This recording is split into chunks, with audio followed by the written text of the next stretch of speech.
let's talk a little more about conflict repair. So you find someone that you are compatible with, going back to values, how you see the world, your vision for the future, all those things, ticking the boxes. They also want to be in a committed relationship. You have a pretty good relationship with yourself, all of these sorts of things. And so you're now entering this committed partnership with this person who 6 or 12 months ago was a stranger. And inevitably, there is going to be conflict. There's going to be disagreements. There's going to be disputes. Where do you think most couples fall down when it comes to conflict repair? Their egos. They need to be right. They need to be right. So they treat conflict like a debate. So they're trying to win the debate. And the delusion that your perspective, that there's actually an objective reality. No, there's your story of what happened, and there's their story of what happened. So the first thing is that you have to remove the need to win the argument, because if you win the argument, you're really ultimately losing your relationship. It has to be the two of you against the problem. And if you're approaching it with this idea of winning or a debate, that is very much putting your partner in opposition to you. Totally. If there's a winner, there's a loser. Right. And you don't want your partner to feel like a loser in their relationship with you. Everybody needs to be winning. And the way that we make it so that everyone's winning is listening to each other and apologies. People don't know how to apologize. They say, "I'm sorry you feel that way."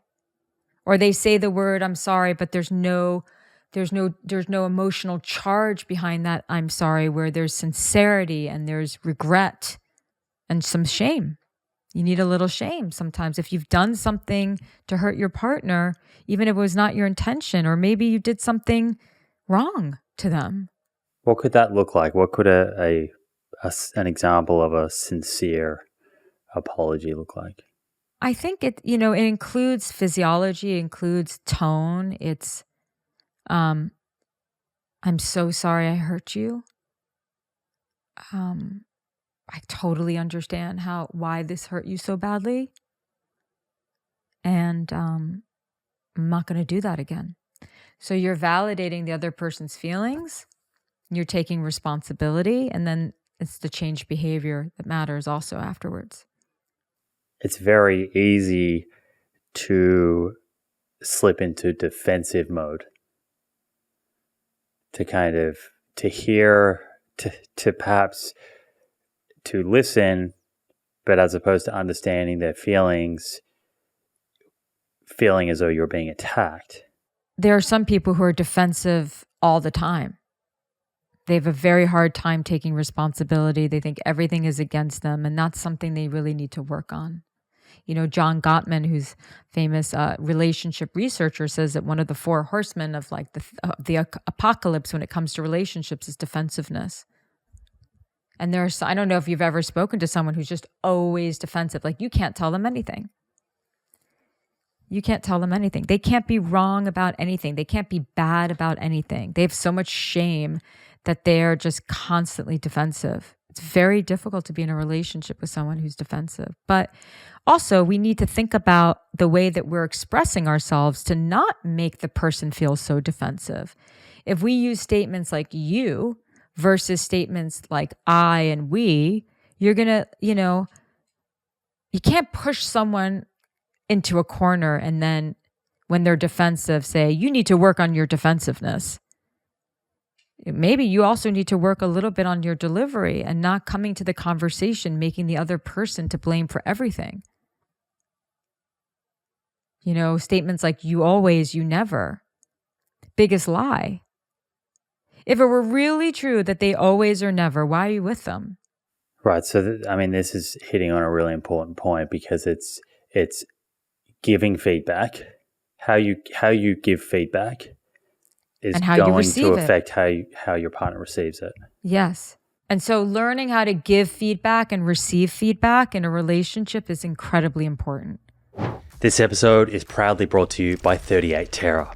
Try 38 Terra's DMN Prebiotic, the science-based daily multivitamin for your gut microbes, a simple and delicious way to take your gut health to the next level. Now back in stock in new and improved packaging for customers living in the United States, Australia, and New Zealand. Get 10% off your DMN at 38terra.com using the code THEPROOF. That's 38terra.com and use the coupon code THEPROOF for 10% off. So let's start with giving feedback. And you kind of just alluded to a few things there. But even if we just think about, let's think about a real world example. Let's say someone's feeling like they're doing more work around the house. They're driving their kids to sport. They're picking them up from school. They're feeling exhausted. They have no time for themselves. This is the kind of story that is going through their mind.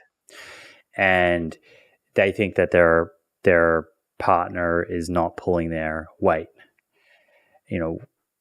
How would they give their partner that feedback in a way that hopefully doesn't lead to a very defensive reaction? Someone shutting Well, there's down. a lot of nuance here, because is their partner not pulling their weight in that way, but they're working their asses off and contributing to the relationship in other ways, right? So, or are you with a total loser who contributes nothing and pulls none of their weight? So I think it's about having some sensitivity and saying, look, it could be, we haven't really talked about this, but what I'm experiencing lately is that I feel like I'm doing everything around the household and I'm feeling super overwhelmed and I really need your help with this. Can we talk about it? Right, so you led with how you're feeling, what you're experiencing, not as opposed to kind of what they're not doing. Yes. This is my experience of what's happening. I'm overwhelmed. This is what I'm doing. I need help. I need help in solving this problem that I have, which means that we have because we're in a relationship together and we live together. And I need some help. And if you're someone who's naturally defensive when given feedback, you're someone what do you mean? I work so hard and this and that and blah, blah, blah, blah, blah, blah, blah, blah. And you're just like, whoa. Yeah, so if you're someone that's how you naturally react and you find it hard to understand your partner's experience and hear that and listen to that, what can you do to try and work on that? Take some deep breaths. Notice that charge, that emotional charge happening in your body, rising up your body like a pressure cooker. Take some deep breaths and say, let's talk about it. A lot of hard work. It's a lot of effort. And so I think sometimes people, they forget why it's worth it. Yeah, they do. And I think for some people it's harder than others because they're used to, they have a lot of things they need to overcome in being in a good relationship.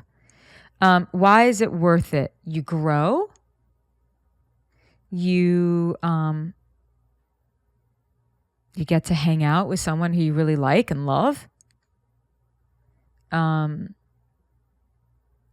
feel less alone in the world. You learn great communication skills. You learn patience. Yeah, something that I've certainly learned that it definitely was a pattern of mine. I'm still working on it, quite frankly. But when given feedback about something, about how you've made someone feel, there's a time and a place to also bring up how you're feeling, but it might not be immediately.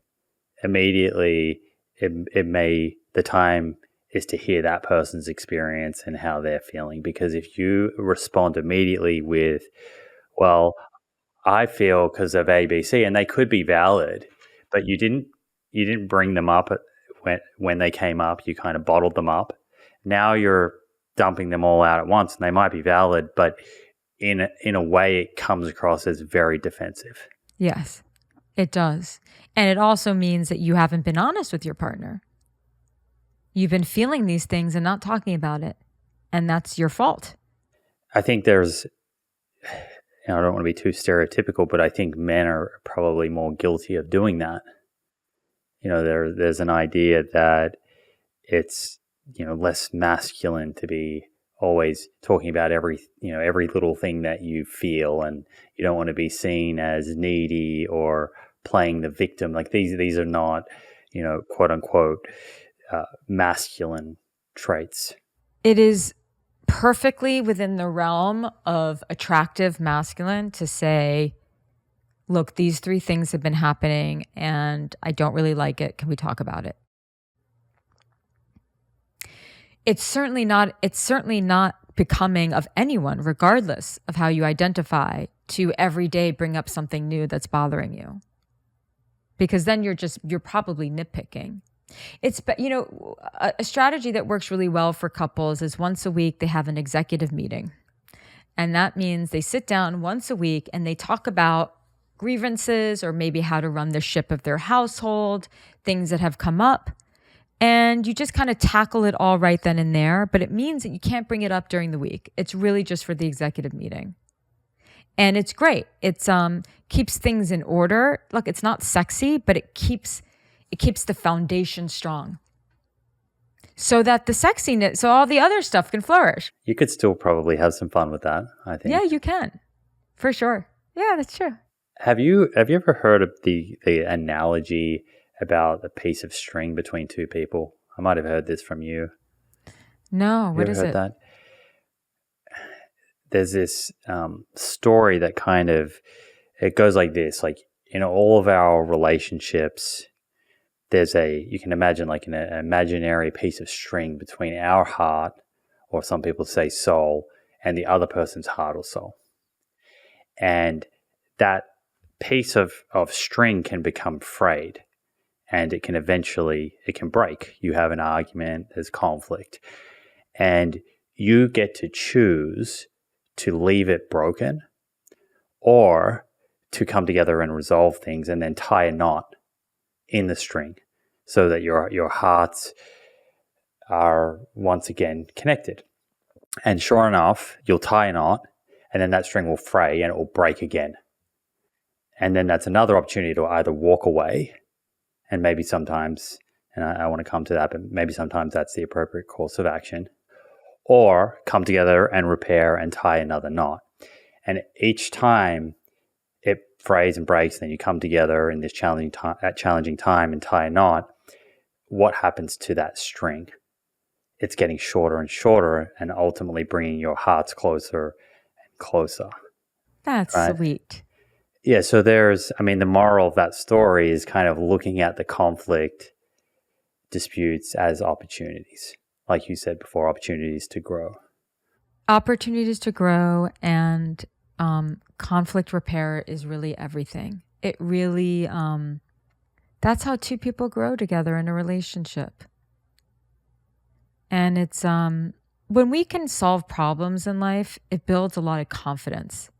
When you're in a relationship and the 2 of you can actually prevent mountains being made out of molehills,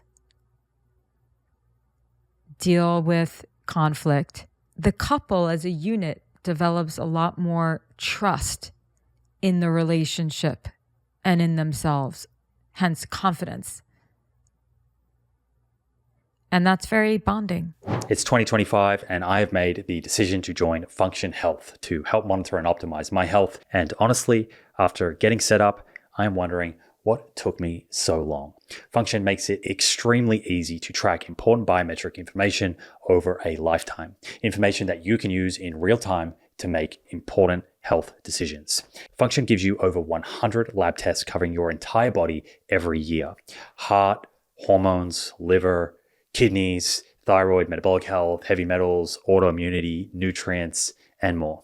5 times more testing than your typical physical, for $499 a year. A lot cheaper than if you were to order all of these tests individually. That's if you can order them. Take ApoB and LP(a), for example, two very important tests for determining your risk of having a heart attack or stroke. Yet, as outlined in multiple episodes on this show by Dr. Thomas Dayspring, they can be incredibly difficult to order with your local doctor. Using Function is very straightforward. You join and then visit one of their 2,000 US lab locations. I went to one here in LA where I live. It's very easy, and boom, your results are tracked over time in one secure place. No shady upselling, no gimmicks, just your results beautifully presented and science-based insights from doctors to help you optimize your health. Skip the 400,000 person waitlist today at functionhealth.com/Simon Hill and join me on the path to nerd level health optimization. That's functionhealth.com/Simon Hill.